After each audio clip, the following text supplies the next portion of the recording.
நம்ம சொல்கிற அட்வைஸை கேட்டு நம்ம ஐடியாவை கேட்டு அவன் அந்தளவுக்கு டெவலப் ஆகிட்டான், அதை நீ ஏன் உனக்கு இம்ப்ளிமெண்ட் பண்ண மாட்டேங்கிற? இந்த கொஸ்டின் வரும்னு நீ சொல்கிற, உன் ஃப்ரெண்டு படிச்சுட்டு போய் அவ்வளோ மார்க் வாங்கியிருக்கிறான், இந்த கொஸ்டின் வருங்கிறது உனக்கு தெரியும், அதுக்கான ஆன்சரை நீ ப்ரிப்பேர் பண்ணிட்டு போயேன், நீ சொல்கிற அட்வைஸை நீ இம்ப்ளிமெண்ட் பண்ணி பாரு அப்படின்னு சொன்னீங்கன்னா அந்த குழந்தைகள் ஜெயித்து விடுவார்கள்.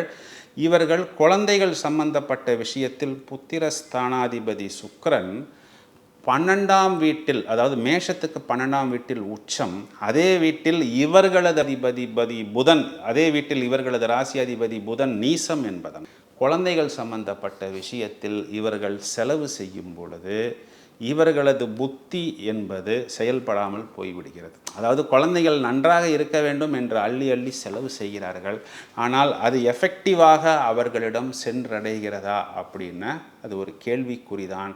இவர்கள் பண்ணக்கூடிய செலவில் பாதிக்கு மேல்பட்ட செலவு விரயமாகிறது என்பதுதான் நிதர்சனமான உண்மை.